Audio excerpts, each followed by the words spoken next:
Hello my dear students, today I am going to discuss about Unit 1 data handling, NumPy, Pandas and PyPlot. For examination question number 1, 2, I am just making this series for especially for the upcoming examinations. Means in your 12th board examination you will get help by this video.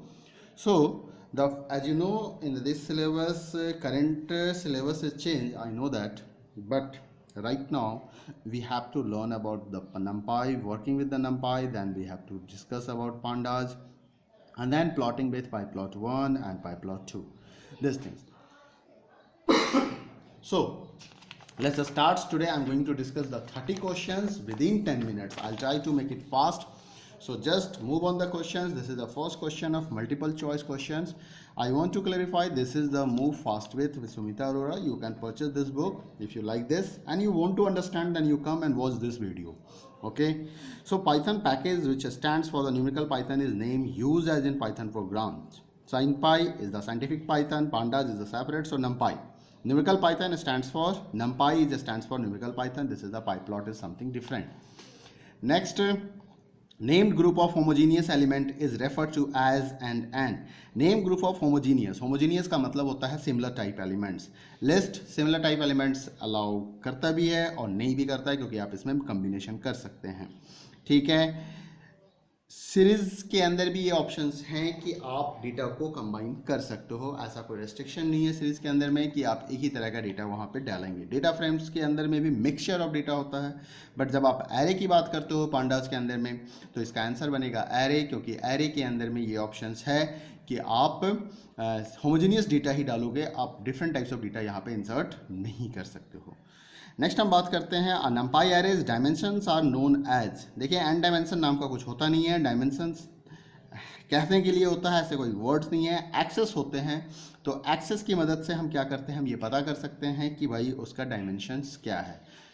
1 access होगा तो 1 dimensions array है, 2 access होंगे तो 2 dimensions array है.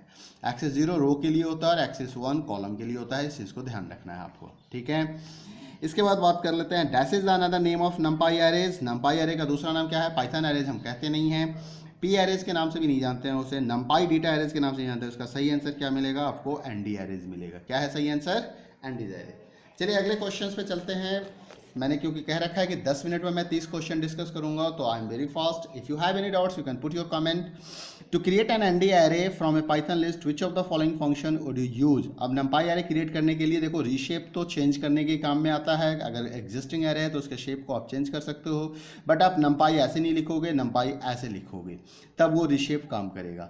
NumPy dot array, देखो NumPy word ऐसे use ही नहीं होता है, ये तो लिखने के लिए हम कहते हैं, लेकिन जब हम पैकेज की बात करते हैं तो हमेशा स्मॉल लेटर में आता है, तो ये दोनों ही मतलब रिजेक्ट हो चुका है. तो आपके पास कौन बैठा हुआ है, आपके पास ऑप्शन है NumPy डॉट एरे. तो NumPy dot array is the correct answer of this question. The dash of ND array tells about how many axes does it have.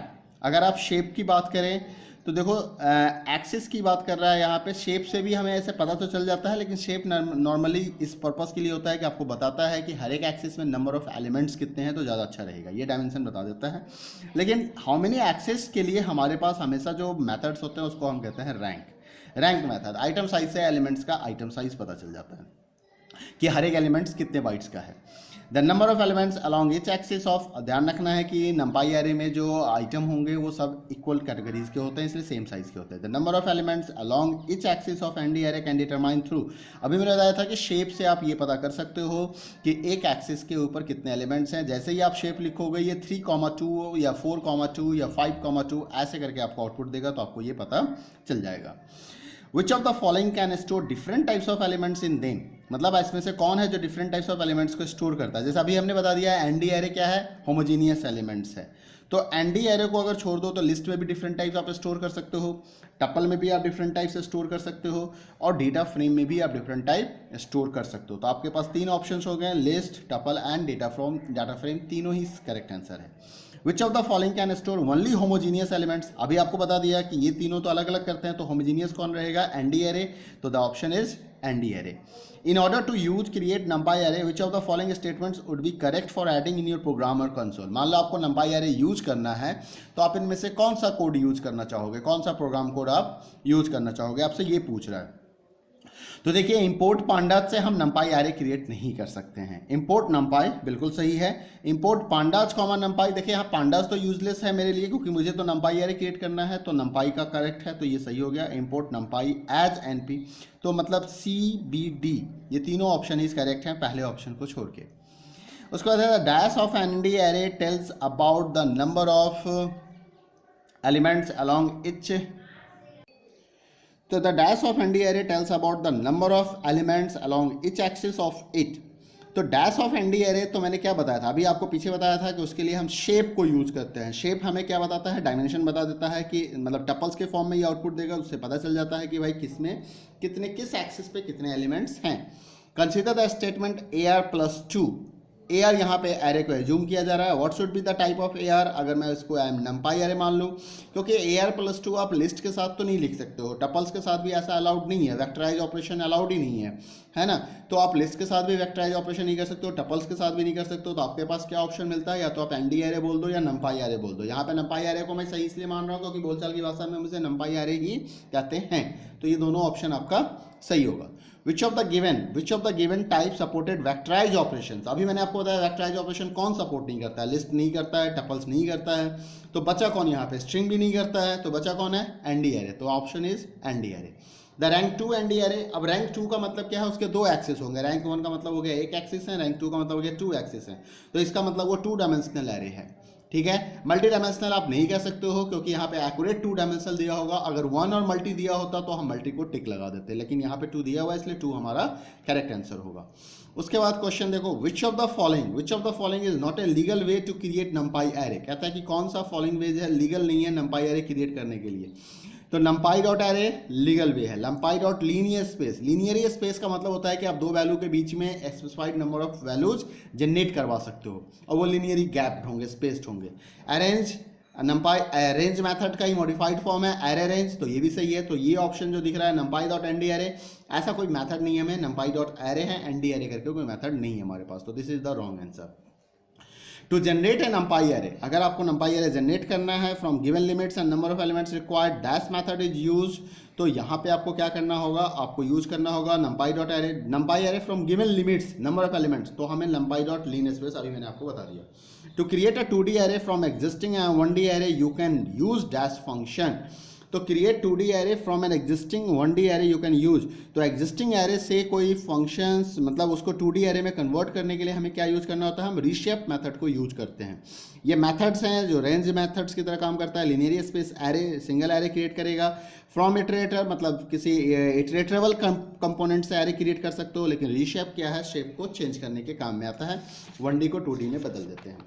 मैं कोशिश कर रहा हूँ कि 10 मिनट्स में 30-20 क्वेश्चन हो जाएं, देखता हूँ, मैंने तो टारगेट 30 का किया था, बट देखता हूँ जितना टाइम लग जाए मैं कोशिश करूंगा इसे खत्म करने का। 30 क्वेश्चंस आज मेरा टारगेट है कि मैं डिस्कस करूंगा आपके साथ। Dash is a process of extracting subsets of elements from the existing array and returning the result as another array, तो एरे से एक्सट्रैक्ट करने के लिए हमारे पास स्पेशली मेथड है पांडास पाइथन के अंदर में जिसके हम स्लाइसिंग कहते हैं, तो that is called array slicing. अब जरा आप यहाँ पे ध्यान दीजिए, यहाँ पे कुछ क्वेश्चंस दिए हुए हैं, जैसे कि एक एरे है आपके पास। अब ये क्वेश्चन 19 to 24 जो है ये इस एरे के ऊपर बेस्ड है, ठीक है। अब देखो ये कहता है कि एरे 8-10, तो मैं आपको यहाँ पे थोड़ा सा रफ वर्क भी कर देता हूँ साथ में ताकि आपको दिखते रहे कि मुझे करना क्या था, ठीक है।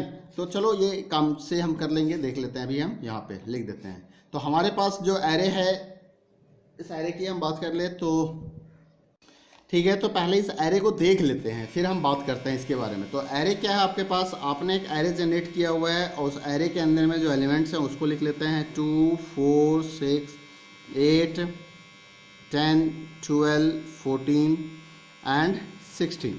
तो ये एरे हैं हमारे पास। अब इस एरे का मैं इंडेक्सिंग आपको पहले बता देता हूँ। ये 0 हो गया, ये 1 हो गया, ये 2 हो गया, ये 3 हो गया, ये 4 हो गया, ये 5 हो गया, ये 6 हो गया, ठीक है, ये 7 हो गया। ओके, तो 0, 1, 2, 3, 4, 5, 6, 7 ये क्या है, इसका इंडेक्स है। इसी जगह पे मैं यहाँ पे लिख देता हूँ -1, -2, -3, -4, -5, -6 -7 -8, ये क्या हो गया इसका बैकवर्ड इंडेक्सिंग हो गया, ये क्या हो गया इसका फॉरवर्ड इंडेक्सिंग हो गया। अब जरा पहले क्वेश्चंस को देखिए, कहता है कि array this 8 10 12 14 is the result of array slice. अब 8 10 12 14, तो यहाँ से यहाँ तक का एलिमेंट्स हमको चाहिए, तो यहाँ से यहाँ तक के एलिमेंट्स के लिए हमें 3 to 7 का स्लाइसिंग लगाना चाहिए, ठीक है। अब 3 to 7 का स्लाइसिंग देखिए, पहला ऑप्शन दिया हुआ है 3 to 7 का स्लाइसिंग। अगर मैं इसकी बात करूँ एरे एम्प्टी कॉलन 5, तो एम्प्टी कॉलन 5 का मतलब हो गया बिगिनिंग से 5 तक। तो बिगिनिंग से 5 तक आपको पता है कि लास्ट इंडेक्स हमेशा यूज नहीं होता है, तो ये क्या करेगा 2 4 6 8 10 निकाल के दे देगा। इस स्लाइस की बात करो तो बिगनिंग से 7 तक, तो ये 2 से लेके 14 तक का वैल्यू निकाल के दे देगा। अगर इसकी बात करो तो ये -3, और यहाँ पे बिगनिंग नहीं दिया हो तो बिगनिंग से -3 तक, तो -3 देखो यहाँ पे आ रहा है, मतलब 5th मतलब हो गया। -3 का मतलब यहाँ पे आप 5 समझ लीजिए। तो ये क्या करेगा 2 से लेके 10 तक के एलिमेंट्स को निकाल के दे देगा। तो बात समझ में आ गया आपको। यहाँ से इससे क्या मिल रहा है 2 से 10 तक मिल रहा है, इससे क्या मिल रहा है 2 से 10 ही मिल रहा है, सेम है दोनों का। और इससे क्या मिलेगा 2 से 14 तक मिलेगा। तो हमारे लिए आंसर कौन सा होगा, ये होगा।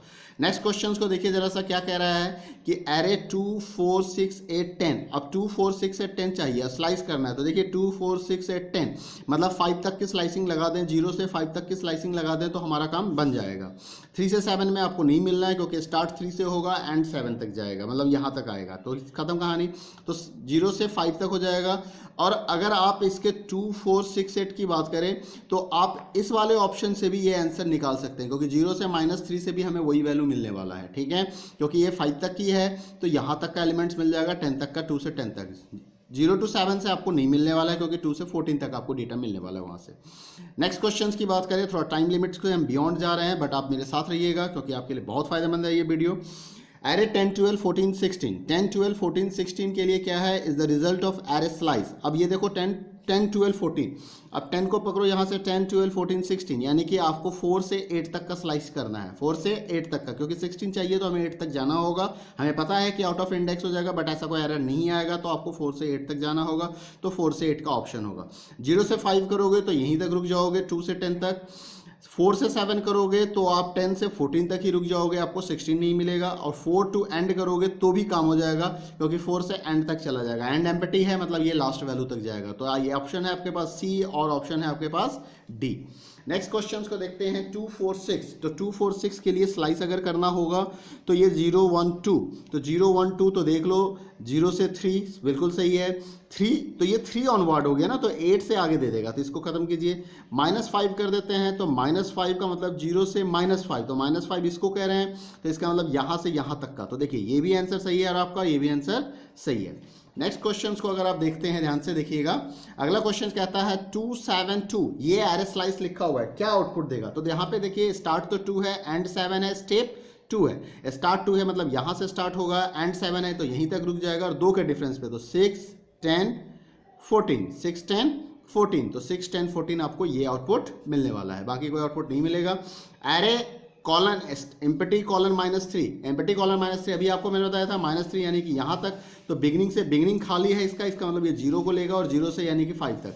तो 2 4 6 8 10, 2 4 6 8 10, 2 4 6 8 10, तो ये वाला आंसर आपका सही है। चलिए अगले 6 क्वेश्चंस को भी मैं डिस्कस कर लूँ, 2 मिनट से 2 से 3 मिनट में डिस्कस हो जाएगा वो क्वेश्चंस। अब यहाँ पे हमारे पास क्या है 2D एरे है, तो मैं पहले 2D एरे बना देता हूँ, ठीक है, तब हमें समझ में आएगा। 1 2 3 4 और 1 2 3 4 5, तो 2 5 4 5 का हमारे पास एरे है, तो मैं उसको ज़रा सा लिख लेता हूँ। ये हमारा हो गया फर्स्ट रो, ये हो गया हमारा सेकंड रो, ये हो गया हमारा थर्ड और फोर्थ रो के लिए बहुत स्पेस मिल गया हमें। 5 चाहिए तो 1 कॉलम 2 कॉलम 3 कॉलम और 4 कॉलम, ये 5 हो गया। अब डाटा लिख देते हैं, ये 2 4 6, ठीक है, इन्होंने सीक्वेंस में ही डाटा दे रखा है, 2 के गैप पे दे रखा है, इवन नंबर जनरेट है, 2 4 6 8 10, ठीक है। उसके बाद 12 हो गया, ओके, 12 14 16 18 20, फिर आपका 22, ठीक है, 22 24 26 28 30, फिर आपका 32 34 36 38 40, ये डाटा, ये डाटा, ठीक है।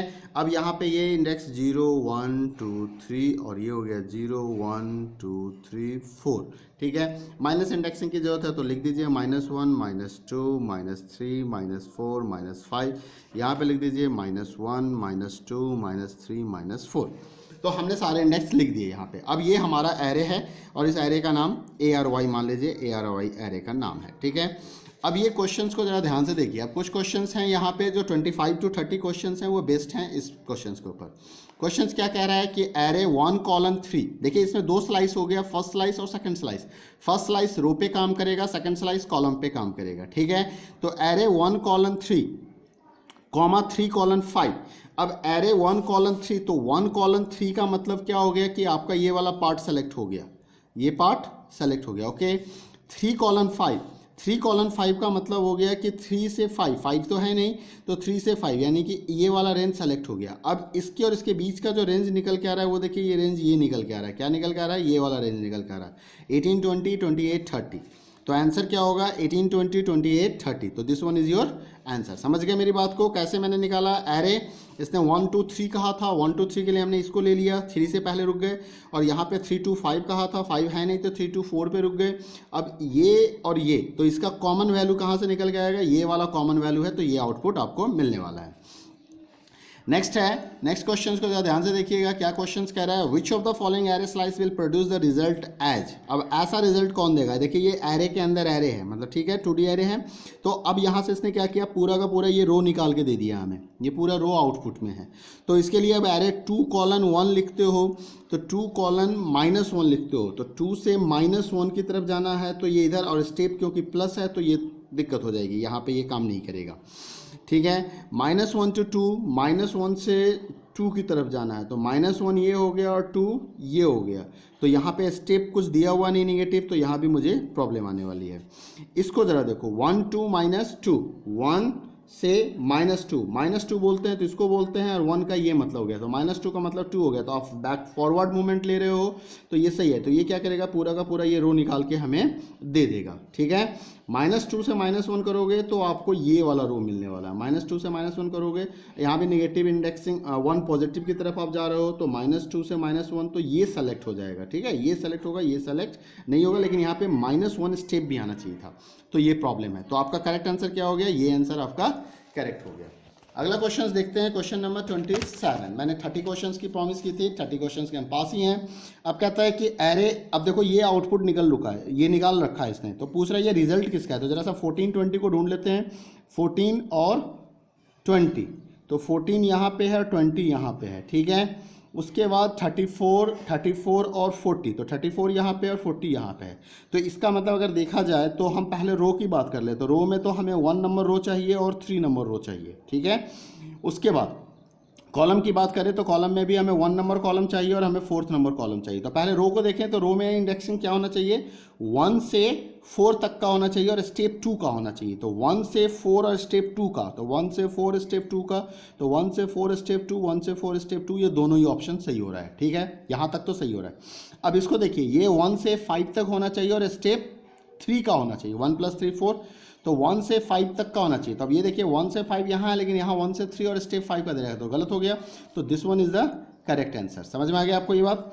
अब देखिए ये एरे 22, 24, 26, 28, 30, तो 22 ये पूरा का पूरा सेकंड रो निकाल रहा है। कौन सा रो निकल रहा है? पूरा का पूरा सेकंड रो निकल रहा है, ठीक है।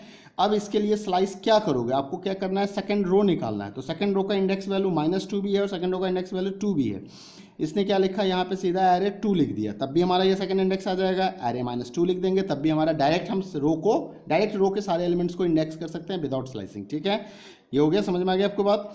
उसके बाद है एरे 8, 18, 28, 38। अब 8, 18, 28, 38 इतने वैल्यू हैं, इसको निकालना है। Is the result of array slice.